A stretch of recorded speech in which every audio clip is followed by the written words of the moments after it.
Happy farming! So nag-harvest nga pala kami ngayong araw. Bale, pipikapin siya mamaya ng ating buyer. At mapapansin nyo, medyo nahinugang kami. Ayun, may ilang nahinog. Pero at least okay pa naman dahil bago pa lang siya may nahinugan. Yun yung kahalagahan kung bakit tinatanggalan natin siya ng balot pag malapit na siyang harvestin para madali na yung ating monitoring.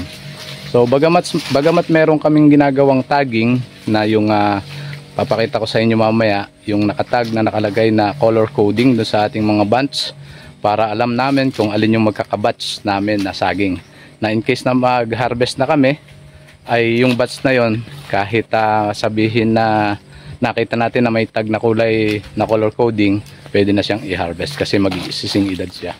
So gamit nga pala namin na yan, sa holing namin kasi mga 200 meters mula dito papunta dun sa ating tabi ng kalsada na sementado.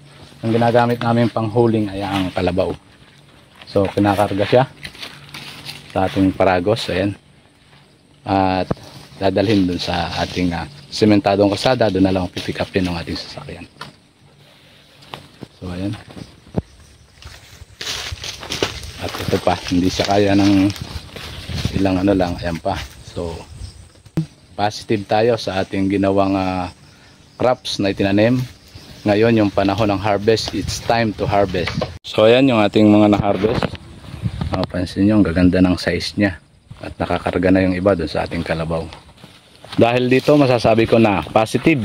Okay naman yung ating intercrops na napili sa paglalakatan. So ayan, dadalhin niya sa tabing kalsada para doon namin itatransfer sa sasakyan. Then pupuntahan na ng ating buyer. Punta tayo doon sa isa nating site. Tingnan natin sila. Dito tayo nag-harvest. Nakakuha tayo ng nasa 20 na buwig. So estimated natin di siya bababa ng 200 kilos. Sa 10 kilos na lang per bunch.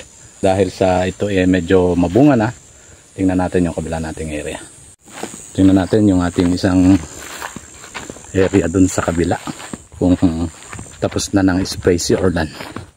Kasi pina-spray na rin natin dahil para mas gumanda yung bunga, maging mas quality. Foliar fertilizer yung ginamit natin ng Growmore 15-15-30 plus meron siyang additional pang ibang micro elements. Kasi nakakatuwa, may bunga na rin to sa nating area. Medyo maaga siyang bumunga kasi ito yung kasunod ng ating inarbesan. So ayan.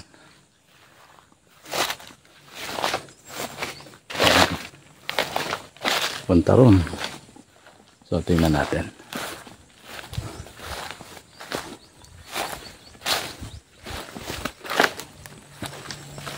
Marami na rin siyang may bunga tulad niyan. Ayan. Ayan. Punta ron. At ayun yung ating nag-spray. Tingnan natin. Sundan natin si Orlan. Bungahan na tong area natin na to. Ayan. Kaya ini-spray natin yung ating mga bunch. Then babalutan na natin siya. Fruiting stage na rin. Pero siguro mga 2 months pa bago tayo maka-harvest dito.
Yun lang, maraming salamat and happy farming.